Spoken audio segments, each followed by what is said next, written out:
Welcome to the Chess Channel, the channel where you can learn loads. No better platform exists to learn from the very best.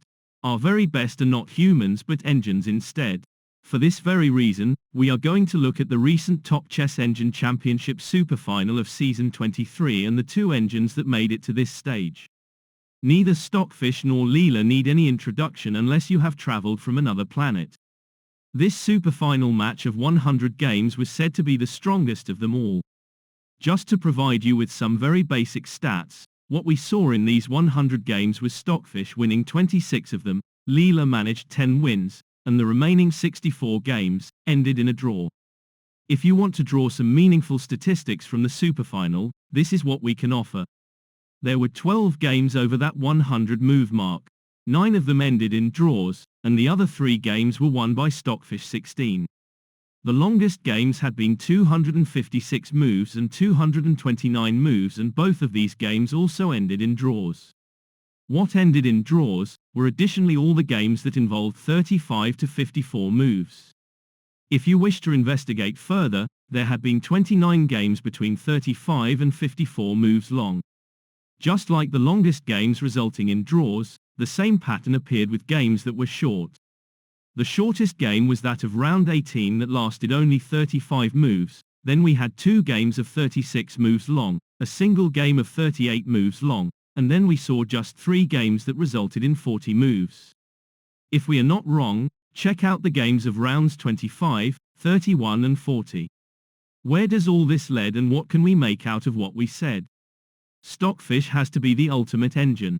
Having lost 10 games may look severe, but you also need to bear in mind that many openings had a biased element to them. For those who followed the superfinal match, they would also know what we are talking about. Today, we are going to look at the superfinal game of round 92, and the opening contested is the Rubinstein, Nimzo in the Sicilian. Furthermore, what we have in this game is 5-move opening book. With all the details coming up, there is no better time to get this game off the ground. Stockfish White set things off with 1e4. There comes the Sicilian, and with knight f3. This is how Leela proceeded. With the knight coming under attack, Leela centralized the knight, and with Stockfish immediately challenging this knight, both knights came off. And as soon as Leela introduced her knight into the game, the book ends here and the game actually starts from this point. Bishop f4 led to Leela to mobilize her queen, and what this move does is to basically create the first threat. This pawn on b2 is hanging, but Stockfish can easily cover this pawn. The engine can push on to b3. There is rook b1, and there are additionally 2 queen moves to stop the taking. The human move to go for would be to cover, but since these engines are by no means human, Stockfish chose an entirely different way forwards. The engine chose for this avenue of play and basically is offering this pawn. Could this be flagged as a blunder, or is there an entirely different motive to drop this pawn? We are for sure going to find out. With Leela taking no prisoners, this pawn was eliminated. Stockfish gets his king to castle, and with yet another pawn biting the dust, surely Leela enjoys an upper hand. She is up not by a full pawn but 2, but why would Stockfish allow this picture to unfold? What is the mighty Stockfish up to, and why has the best engine in the world allowed Leela to get this far in the very opening?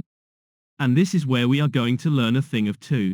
Stockfish has a number of developments, but Leela has only developed a single pawn, a knight and her queen.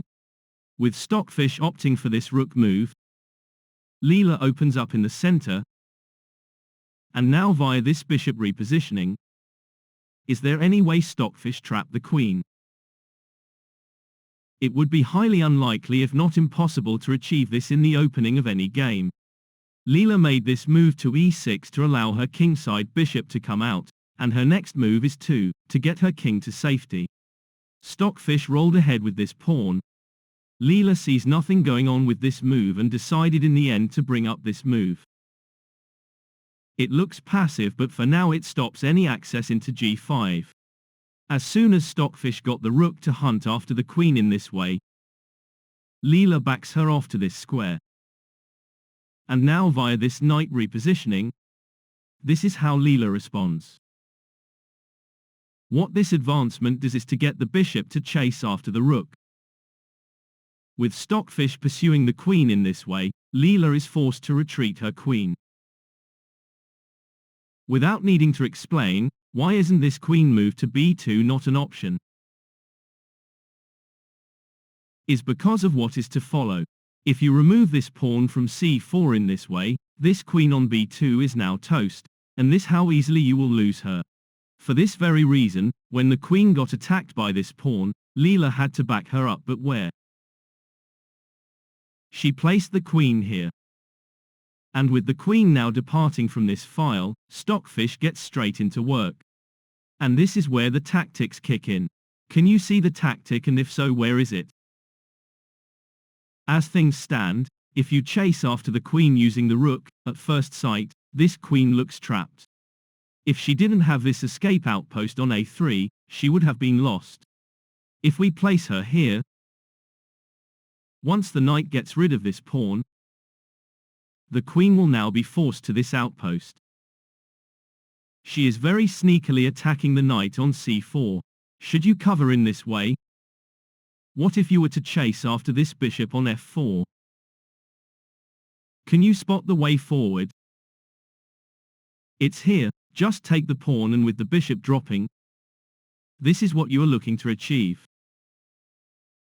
With this brand new attack on the queen, this queen is now trapped and would need to come off.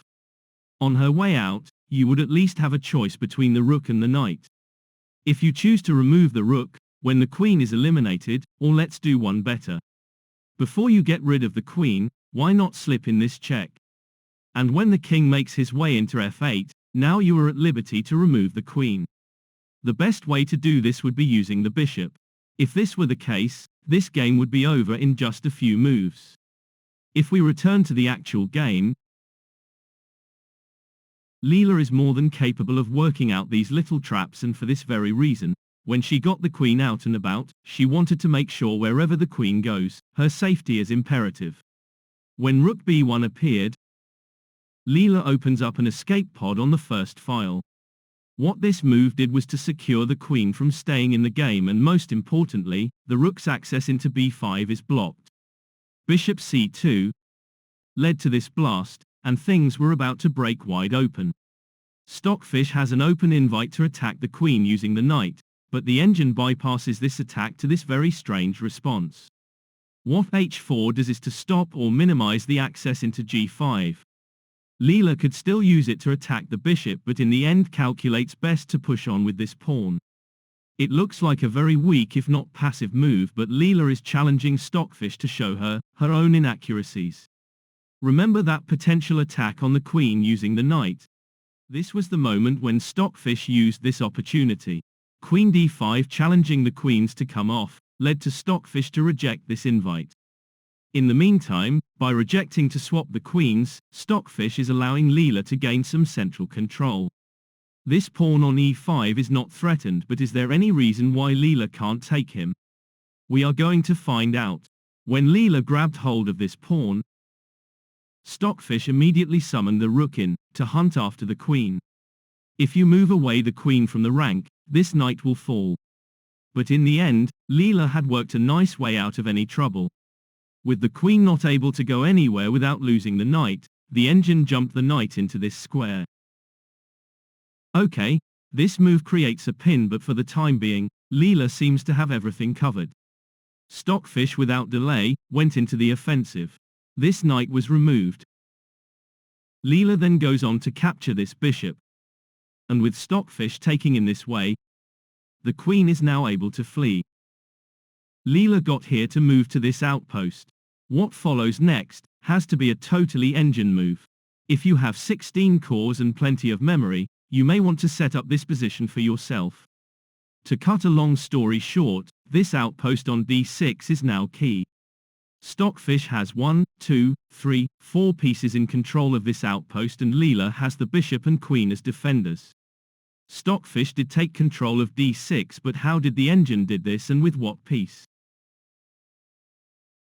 This is how Stockfish played it. It's by far not a human move because humans are not likely to hand over the rook just for that. The same applies for engines. If an engine is throwing a rook into the deep end, then there must be some return. Let's see what happened here. With the rook coming off, Stockfish gets rid of the bishop with the rook. And this renewed attack on the queen is what Stockfish was banking on. Queen c4, attacking now the knight and pawn, could still lead to this attack on the queen, but because the queen can go places, this is not how Stockfish was going to do his thing. First, the engine covered for the knight in this way. Leela in turn brings out the bishop to mount the pressure in the center, and one thing we did not make very clear is that this move to f3 may not have been strictly necessary. The knight is always covered by the queen, but everything goes here. One idea is to move the rook out of d6. This would force the queen to reposition or allow Leela to castle.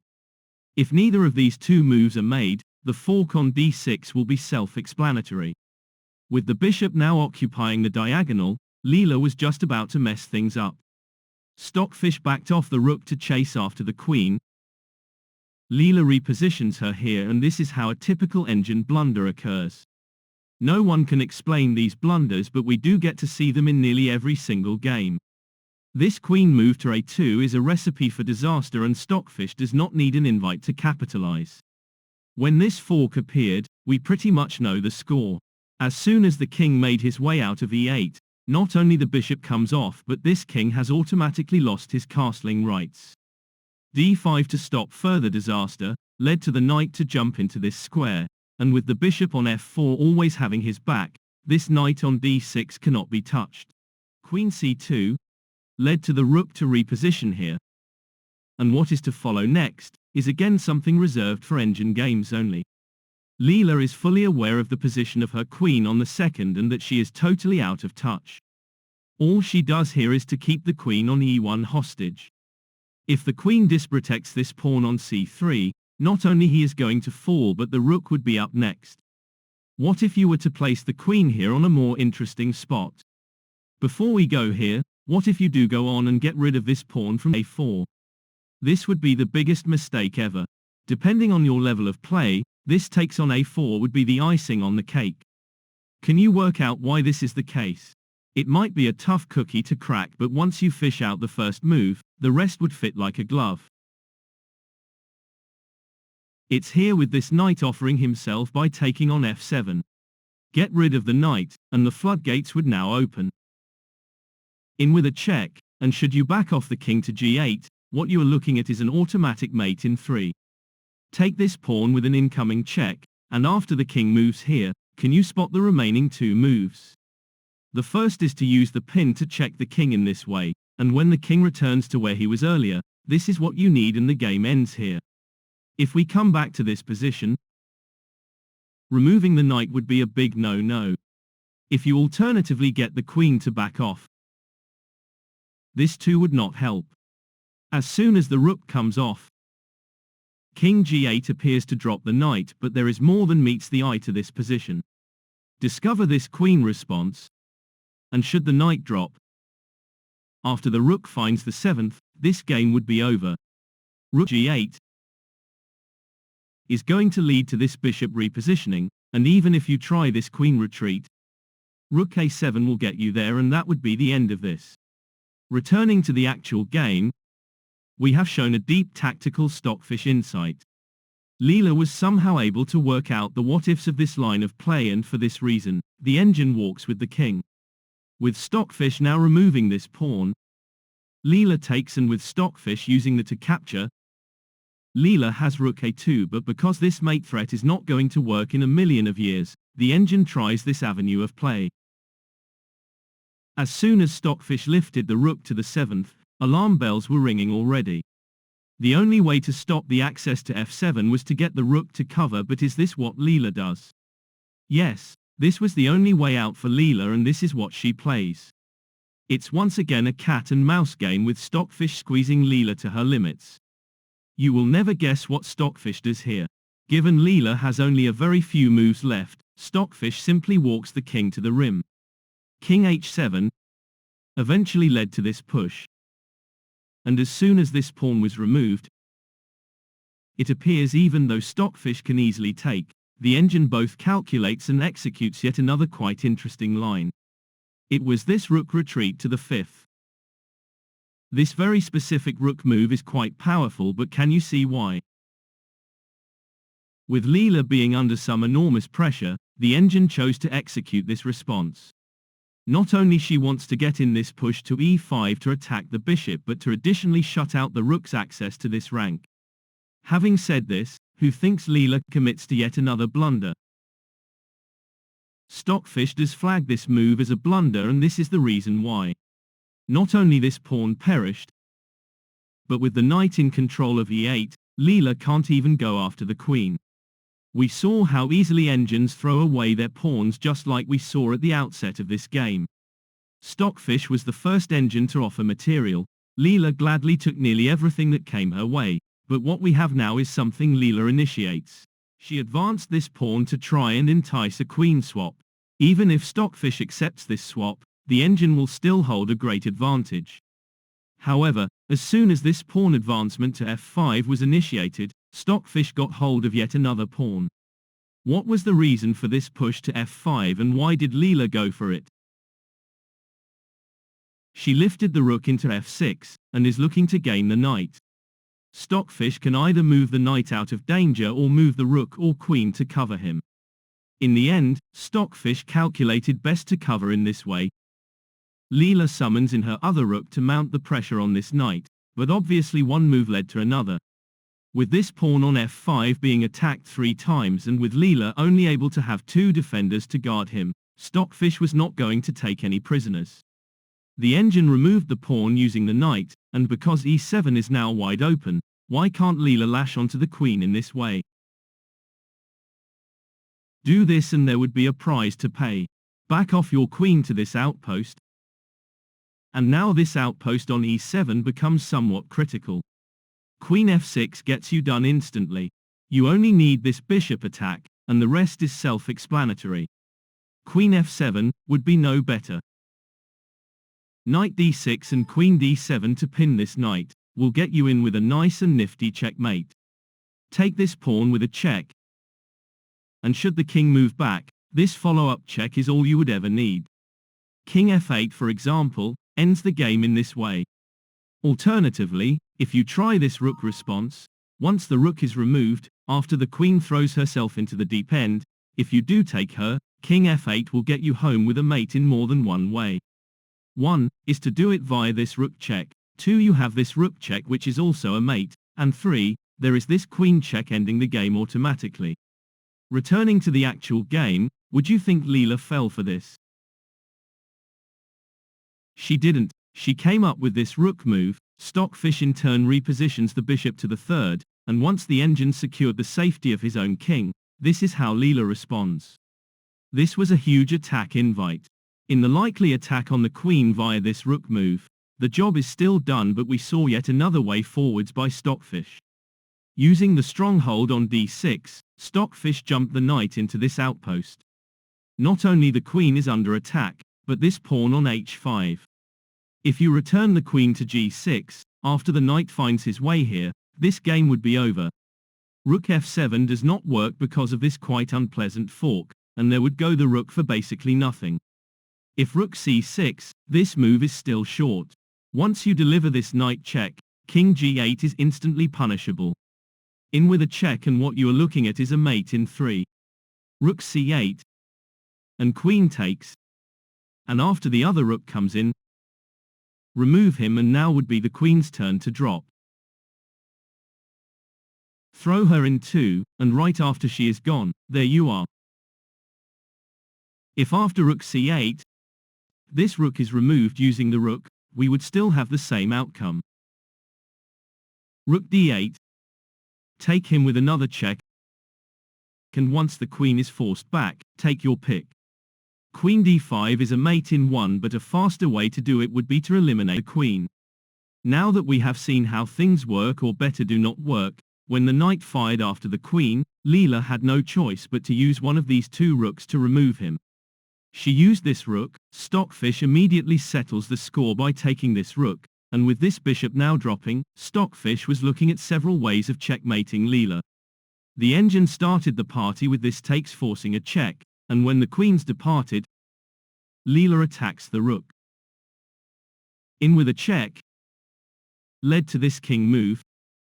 Stockfish advances this pawn to f4, and via this rook attack, Stockfish gets the king to make his mark. In with a check, got the king to find g4, and with Leela desperate to make an impact, she was already too late. As soon as this attack took place, the pawn advanced. Leela opts for this king response, but as again with Stockfish pushing on. This is what Leela does. When you see a move like this, you already know there is no way out.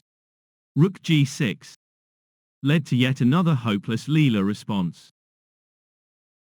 King g5 resulted to this poor attempt.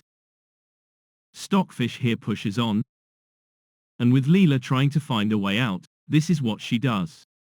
As soon as this move materialized, it was all a matter of seconds. King f7 led Stockfish to get rid of this pawn with the rook. The king found e6.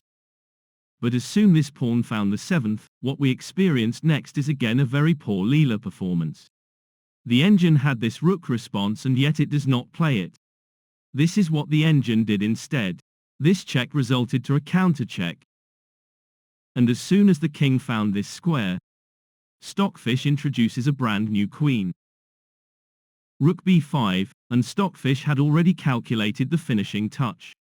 In with a check, led to the king to move forwards. But as soon as the queen kissed the king with this close-up check, king b3 and this rook repositioning and the mate in 4 was now marked.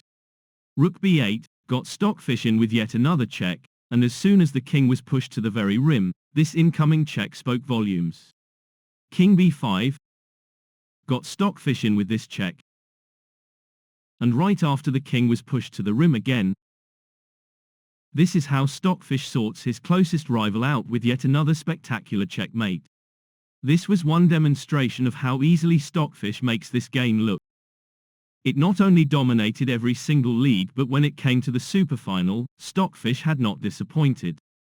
Time and time again, this engine simply dominated, not just this superfinal but previously too. One thing to say though is that when it comes to certain openings, Leela handled them slightly better, but overall, Stockfish was superior in every simple aspect and especially in endgames. And this was one game where the proof is in the pudding.